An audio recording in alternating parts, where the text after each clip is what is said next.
हर हर महादेव सभी को जय माँ दुर्गा।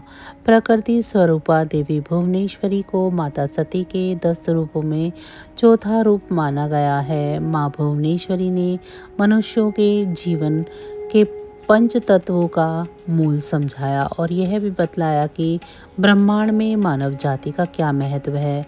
भुवनेश्वरी शब्द दो शब्दों के मेल से बना हुआ है, भुवन और ईश्वरी, जिससे इस भुवनेश्वरी का अर्थ बनता है समस्त संसार के ऐश्वर्य की धात्री। परंतु क्या आप जानते हैं कि माता भुवनेश्वरी के जन्म के साथ कौन सी कथा जुड़ी हुई है? अगर नहीं तो चलिए आज हम आपको इस रोचक कथा के बारे में अवगत कराते हैं। पौराणिक कथाओं के अनुसार एक बार दुर्गम नामक दैत्य के अत्याचार से त्रस्त होकर देवताओं और ब्राह्मणों ने भगवती की आराधना करने का निश्चय किया। तब उन्होंने इस उद्देश्य से हिमालय की ओर प्रस्थान किया और वहां जाकर सर्व कारण स्वरूपा भगवती भुवनेश्वरी की आराधना की। उनकी आराधना से प्रसन्न होकर भगवती भुवनेश्वरी प्रकट हुई। देवी भुवनेश्वरी का वह स्वरूप मंत्रमुग्ध कर देने वाला था। उन्होंने अपने हाथ में बाण, कमल का पुष्प और शाक मूल धारण किए हुए था। देवताओं और ब्राह्मणों की विनती सुन तब माता ने अपने नेत्रों से अश्रु के सहस्त्र धाराएं प्रकट की। इस जल से भूमंडल के सभी प्राणी तृप्त हो गए। समुद्रों और सरिताओं में भी पर्याप्त जल भर गया और समस्त औषधियों की सिंचाई हो गई। माता भुवनेश्वरी के हाथों में शाकों और फल मूलों के होने के कारण देवी शताक्षी तथा शाकंभरी के नाम से विख्यात हुई। देवी भुवनेश्वरी ने ही दुर्गम आसुर का संहार कर उसके द्वारा उपहृत वेदों को पुनः देवताओं को सौंपा था। इसी घटना के पश्चात भगवती भुवनेश्वरी दुर्गा के नाम से पूजित हुई। देवी भुवनेश्वरी की जयंती भाद्रपद के शुक्ल पक्ष की द्वादशी तिथि को मनाई जाती है। 10 महाविद्याओं में से देवी भुवनेश्वरी को चौथे स्थान पर पूजा जाता है।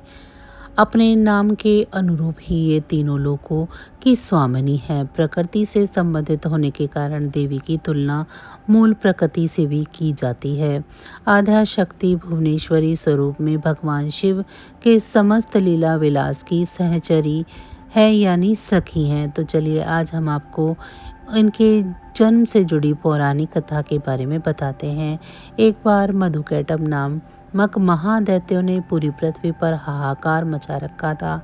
तब सभी देव मिलकर भगवान विष्णु के पास गए और उनको अपनी निद्रा का त्याग करने के लिए प्रार्थना करने लगे ताकि वे जल्दी उठकर मधुकैटभ को मारकर उनकी रक्षा करें। भगवान विष्णु ने निद्रा का त्याग किया तथा जागृत हुए और उन्होंने 5000 वर्षों तक मधुकैटभ नामक दैत्यों से युद्ध किया।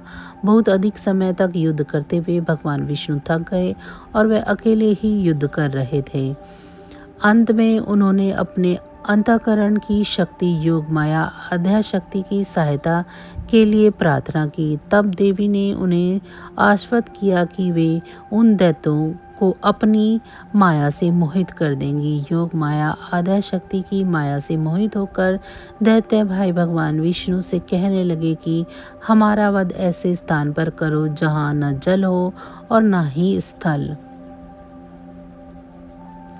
भगवान विष्णु ने दोनों दैत्यों को अपनी जंघा पर रखकर अपने चक्र से उनके मस्तक को देह से अलग कर दिया। इस प्रकार उन्होंने मधुकैटभ का वध किया, परंतु वे केवल निमित्त मात्र ही थे। उसके बाद ब्रह्मा विष्णु और शंकर ने देवी आदिशक्ति योग निद्रा महामाया की स्तुति की, जिससे प्रसन्न होकर आदिशक्ति ने ब्रह्मा जी को सृजन, विष्णु जी को पालन और शंकर भगवान को संहार के देवता के रूप में चुना। ब्रह्मा जी ने देवी आद्यशक्ति से प्रश्न किया, अभी चारों ओर केवल जल ही जल फैला हुआ है। पंचतत्व गुण, तन, मात्राएं और इंद्रियां कुछ भी व्याप्त नहीं हैं। तथापि तीनों देव शक्तिहीन हैं। देवी ने मुस्कुराते हुए उस स्थान पर एक सुंदर विमान को प्रस्तुत किया और तीनों देवताओं को विमान पर बैठाकर अद्भुत चमत्कार देखने का आग्रह किया गया। तीनों देवों ने विमान पर आसीन होने के पश्चात वह देवी विमान आकाश में उड़ाकर ऐसे स्थान पर पहुंचा जहां जल नहीं था। वहां विमान वायु की गति से चलने लगा तथा एक सागर के तट पर पहुंचा। वहां का दृश्य अत्यंत मनोहर था और अनेक प्रकार के पुष्प वाटिकाओं से सुसज्जित था। तभी वहां देवी ने एक पलंग और एक दिव्यांगना को बैठे हुए देखा। देवी ने रक्त पुष्पों की माला और रक्तांबर धारण कर रखी थी। वर पाश अंकुश और अभय मुद्रा धारण किए हुए देवी भुवनेश्वरी त्रिदेवों को सन्मुख दृष्टिगोचर हुई और जो सशस्त्र उदित सूर्य के प्रकाश के समान कांतिमय थी। ये सब देखने के बाद भगवान विष्णु ने अपने अनुभव से शंकर तथा ब्रह्मा जी से कहा, ये साक्षात देवी जगदम्बा महामाया है और इसके साथ ही यह देवी हम तीनों और संपूर्ण चराचर जगत के कारण रूपा है। तीनों देव भगवती भुवनेश्वरी की स्तुति करने के निमित्त उनके चरणों के निकट गए। तीनों देवों ने देवी के चरण कमल के नख में संपूर्ण जगत को देखा। यह सब देखने के पश्चात त्रिदेव ये समझ गए कि ये देवी संपूर्ण ब्रह्मांड की जननी है। तो बस आज की जानकारी इतनी ही थी। फिर मिलेंगे हम आपको ऐसी ही किसी अन्य जानकारी के साथ अगली वीडियो में। तब तक अगर आप सभी को हमारी ये जानकारी अच्छी लगी है तो वीडियो को लाइक करें। चैनल को अभी तक सब्सक्राइब नहीं किया है तो चैनल को सब्सक्राइब कर लें। भगवान भोलेनाथ की कृपा दृष्टि आप सभी पर सदैव बरसती रहे। आप सभी का बहुत बहुत धन्यवाद। नमः शिवाय।